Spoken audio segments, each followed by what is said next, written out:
Now folks, I'm back again. Real true education, not fake news channel. And again, this, I have to give a disclaimer, I can't be held accountable for the accuracy of the information I can give you, because this could be used in various ways. My job is to explain these directives and let you know where to look and find it out for yourself. So if somebody gets caught with it or does it wrong or doesn't work out, I can't take responsibility for that. Okay, so we're looking at the SEA ruling. This is 13G. The previous one was 13F. So we have D, E, F, G. This is 13G. If you're not interested in planning law, you know what, folks, give it a miss. This is heavy weather. But I have to do it. My channel is not just about entertainment, although I love that bit as well. But you can just switch off. There's no need to watch this. The same way as you're listening to the radio and it comes on something you're not interested in, you turn it off and maybe you come back and you listen to the news or whatever. Now, I mentioned the SEA directive so far, and statutory instrument 436 applies to the general plans and programs, and 437 applies to town and country planning. So that's just to know that, useful to know it. It's useful to know it, and so that's it. Now,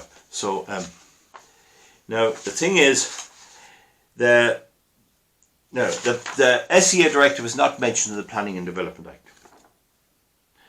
Now, the way the EIA directive works and the Habitats directive works is it's imposed on the application. There has to be a legal application on the Planning and Development Act, and under Part 10 and Section 172 and the ones following it, you put in your SEA then a separate block of information and equipment and all the things that are needed. It might be hydrology, it might be water soakage, whatever it is, that all has to go in there. So that's under the Planning and Development Act, and there is no other way to do an SEA. And this is the problem with Derrybrien. It's already running and granted planning permission. There's no real way to undo planning permission. The EU court will not allow them to do it. So this is the case we're going to be looking at. And I'm not going to answer it, because my job here now, immediately now, is to get this ready so that people who are facing wind farm and other applications can go into court. Because when you go into court on a judicial review, you block the whole lot. You save it. It's up to them then to beat you. They'll have some job doing that. So what the National Court does when you go into the courts, the High Court or Supreme Court in Dublin, it can seek a ruling from the Court of Justice of the EU. It can seek a ruling. And that goes then to the Advocate General, who's a bit of a smart fella. I'm telling you, there's a few of them there. There's a Colcotter. Sometimes it's given the name. But they're fairly smart, and they read the thing down. And usually they get it fairly right, and then the court itself, which is a number of judges, will generally agree, or they'll go back and get that flushed out. Not a bad system. You don't go in and give evidence as such. I think you only get 15 minutes if you want to go in. Supposing I had lawyers, I think the lawyer only gets 15 minutes. They just break down the key law. Like in Ireland, does a public house need a licence or not? Yes or no, one or the other. Who can have a gun? The Gardaí, the police, the army, the navy. And if anyone else wants a gun, like me or a farmer, you have to apply for a firearm certificate, and that is how you get possession of your gun, and you have to pay a fee for it. So that's all they have to do. They won't go into other bits of it.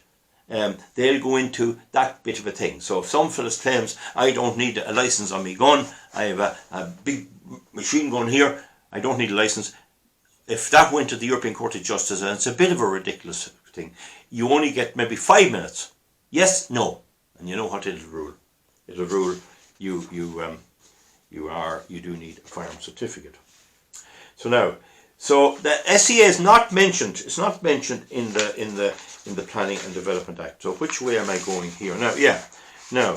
I'll just pause the camera now for a second, because I want to get my papers now. Right, so I got it sorted yet. I was a bit confused which papers were right. So it's for the National Court to request.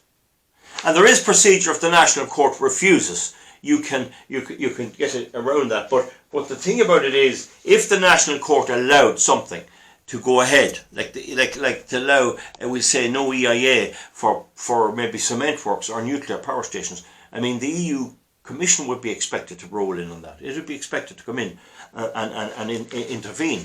Because in the case of the Derrybrien wind farm and the demolition of houses, nobody complained. But it was so bad, somebody must have complained or something. I'll have to look at that again, maybe I'll tell you more. But so bad that the EU moved in. Now, so I took a judicial review number 217104JR, so I've been through the mill on this before Judge Max Farrad. And we pleaded on the Aarhus Convention, the Maastricht recommendations, which state how people who can't read and people with disabilities are to be looked after when it comes to making the submissions. And went through the whole thing, but he didn't take it on board. He did ask me, was I appealing to the Supreme Court, and I hadn't the wherewithal to do that. But he also ruled that he said our submission was too wide, it wasn't precise enough. That's all right, but he also ruled that Bord Pleanála was only a clearinghouse when there was a PCI, a Project of Common Interest, and it had no substantial decision to make, and he threw it out. That was a pity. I think he made a mistake, but that's up to that. Now what I want to talk to you now is about a case called C-56710. C-56710. 567. That seems strange. Well, it must be right anyway. If it's the wrong number, I'll amend it underneath the video. But I think that's right. Yes, 56710. And in this case, what it is in Belgium under the Town and Country Planning Act, they did an SEA to do up a city. They were going to add on to a city. Sorry. Now, I'm just back again. I'm just reading it here. I had to boot up my computer again. And we're talking here about C-9015.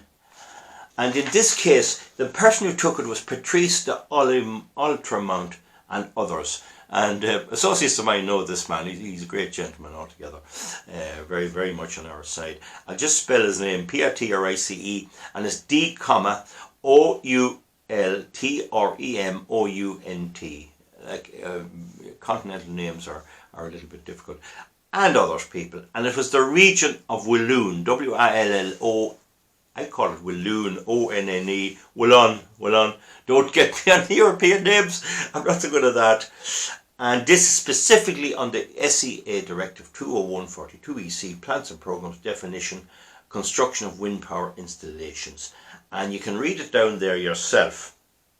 But we're going to go down to the bottom and just read out the judgment, what the judgment was.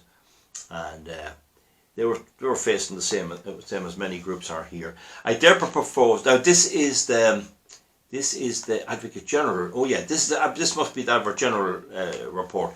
I therefore propose that the court's answer to the request for the preliminary ruling should be as follows. A plan or programme within the meaning of the SEA Directive on the assessment of the effects of plans and programmes on the environment is a measure which defines criteria and detailed plans for land development or land use and which subjects implementation to one or more projects to rules and procedures of scrutiny. It must be the guidelines. It must be the guidelines or some plan they had to build wind energy, and he said that's included. That's an SEA. So therefore they won that. Article 3.2 of the SEA Directive does not presuppose that the plan or programme concerned prescribes a complete framework for the grant of development consent or projects.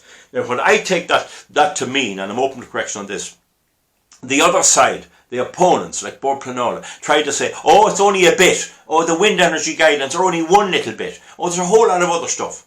Whole lot of other things. Oh, they're only a bit. It has to be the whole thing.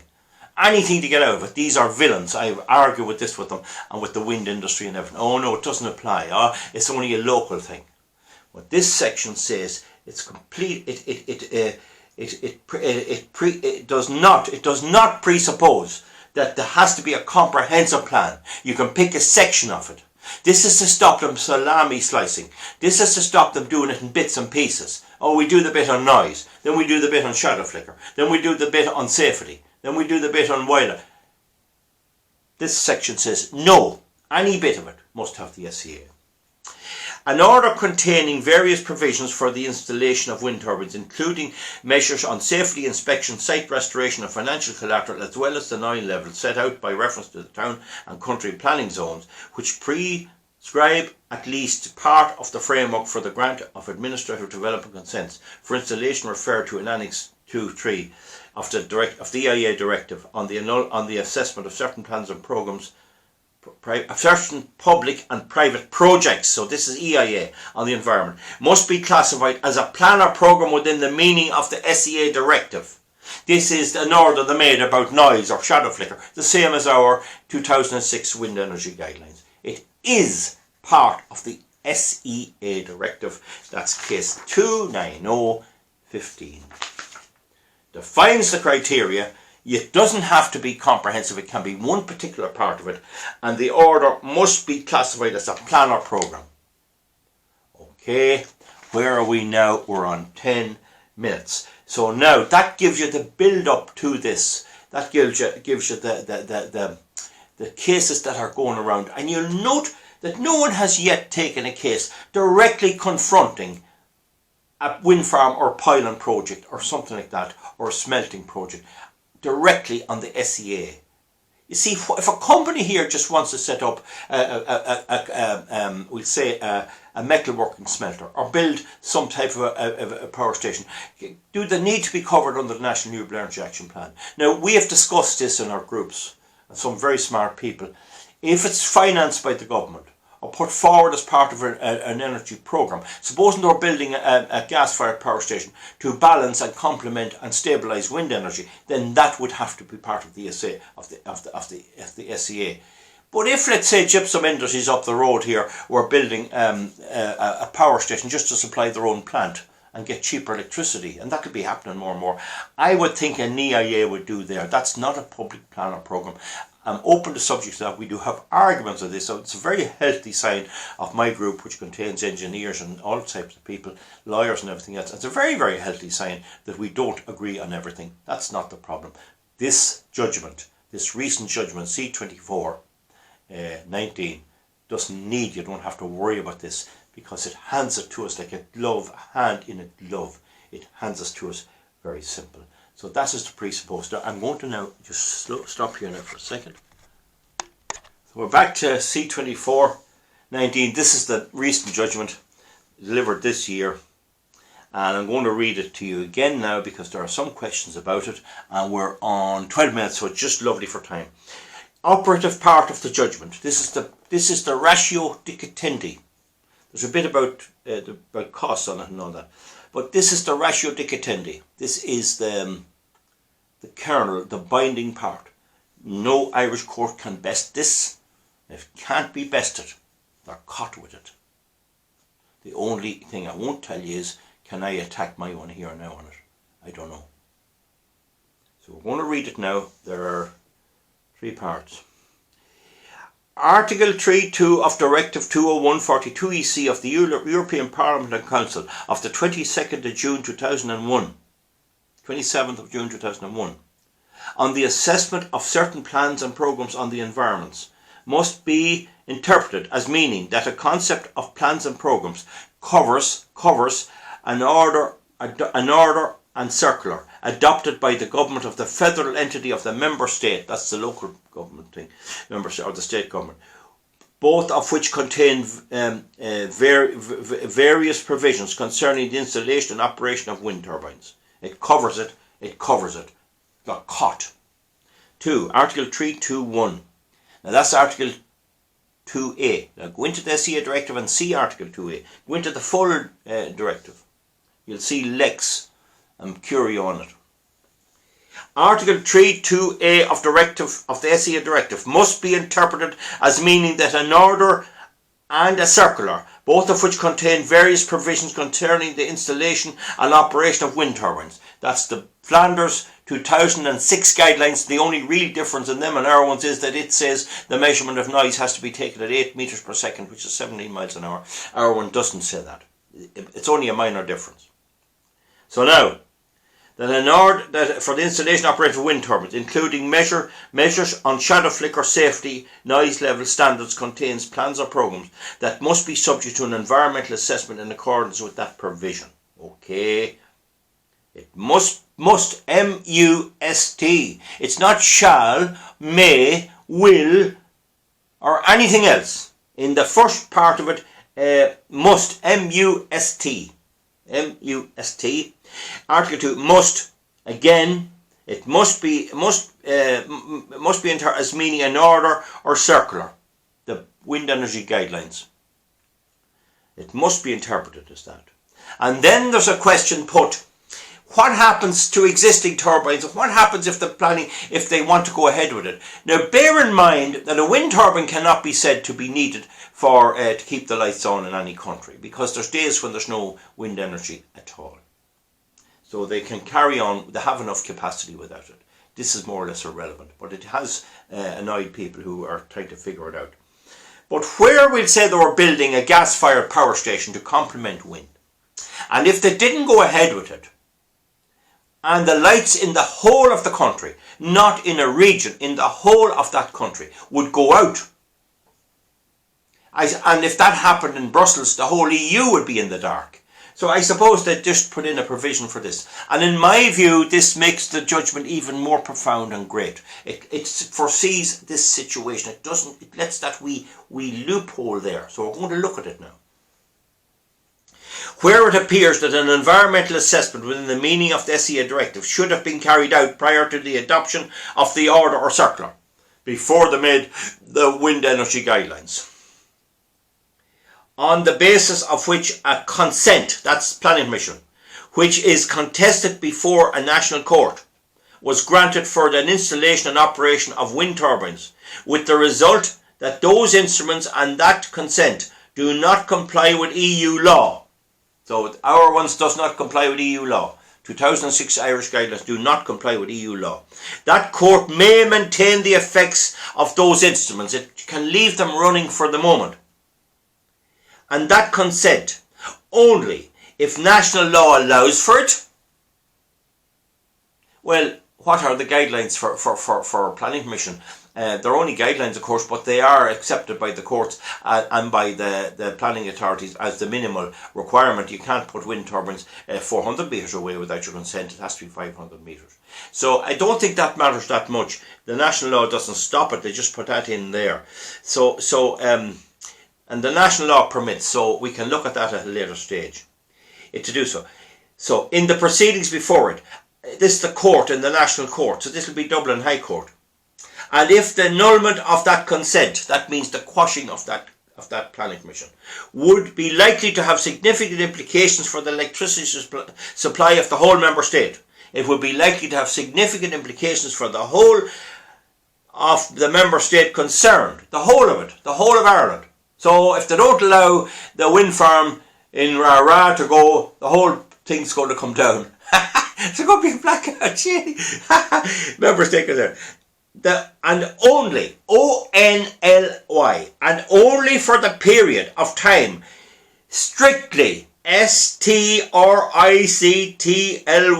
necessary to remedy that illegality. Either go and do the SEA, which they cannot do, because we'll be all gone, and our great grandchildren will be fighting them on it. They'll never get an SEA through. Now if we're around, we'll put them through the hoops. I'm telling you, they can't do it because they can't justify wind electricity. It's a complete scam. We have the evidence. It's not saving CO2. It's not necessary at all. Now, that's to remedy that illegality. So the other way would be not to grant the planning permission at all, quash it. But there is a little let out here where it's going to plunge a country into darkness. It is for the referring court, if necessary, to carry out the assessment in the case of the main proceedings. Right? So they can assess that and see if that's the case. It's for the court to assess. So if you beat them on we'll say the big round top mountain wind farm, and you had this, and they said the lights are going to go out. Now, the first thing is, we can show that there are several periods when there's no wind at all, and the lights don't go out. We can show that there's several periods when they're exporting fossil fuel energy into Britain, and we can show that they can run the system without any need for windmills.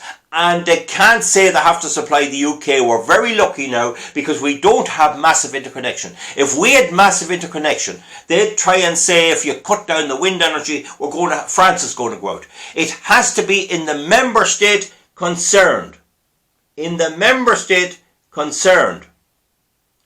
Wind turbines, with the result that in the now. So it would have significant implications for the electricity supply for the whole of the member state concerned. That's not the United Kingdom or France. That's Ireland, the Republic of Ireland. And only for the period of time strictly necessary to remedy that illegality. Right, off you go with your SCA. We'll see how you get on. It is for the referring court, if necessary, to carry out the assessment in the case in the main proceedings. So they can allow it to go on for a while. That's essentially what it means. So none of us care about it, but they can't build a wind farm because they can't show it's urgently necessary, and then it'd have to come down again when they get the thing resolved. Okay, so there is no way they can argue that the wind farms are necessary. They can say they cut CO2. There's no mention, and this was spotted by an engineer. I didn't spot this. There's no mention in this judgment about CO2. It's only significant implications for the electricity supply. It doesn't matter if you're burning the dirtiest coal in the world or nuclear, whatever.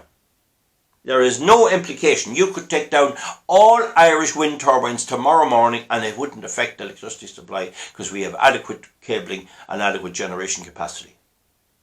And the proof of that is that there are several days when there's no wind energy at all, and we're not importing from Britain. And even if we were in Britain, it's only 500 megawatts can come across the east-west interconnector. Okay, so when they come up with that, we'll be ready for them if anyone takes a case. So how you deal with that is a matter between the groups concerned and myself and other people to advise on the tactics involved. Folks, that's 21 minutes. Yoo! That's it. That's it. They'll have some job doing the SCA. They can't prove it works at all. They ran away for it for years. They ran away from it. And I'll now maybe do other videos on this. But for now, I'm going to upload these and get them going. I think I've covered everything. And you can ask questions underneath, and I'll do further videos on this. And if we get anything wrong, I'll correct it. And our group will be looking at it. We are going to nail them if we can at all. We'll nail them on this heavy, because these are crooks. This is just a racket to make money, nothing to do with the environment or anything else. Okay, folks, thank you very much. Pass these around and get people to look at them. Like I say, I can't be held accountable for the judgment. They're there to be read, but what I can do is have a look at them and see what they say. They need it under Article 2A. They need it under 3A, Article 3.2. And then so we get out there where the electricity supply is going to go down, and only strictly for as long as it takes to fix it. Doesn't apply in wind turbines at all. Doesn't apply at all. There'll be fun. And a very, very well educated friend of mine, that's what he said. I asked him, what do you make of it? He says it's all to play for. Everything's to play for. Can we pull these down? By God, I'll tell you one thing, if anyone can do it, I'll do it, and I'm well able to take them on. The problem is if it goes to the European Court of Justice, you can't go in on your own. We will see. There's a good few things to be done before that, and we'll talk about that at a later stage. You could possibly go in on the Derry Bryan wind farm under Section 160 of the Planning and Development Act, because it has no EIA, and the European Court has ruled that there's no EIA, so you could say it has no planning permission. It's all to think about, it's all to play for, and we'll see what happens. So folks, that's very good. Give me a thumbs up or a thumbs down for those two videos, F and G, and we'll see you back for something else, and thank you very, very much. Bye.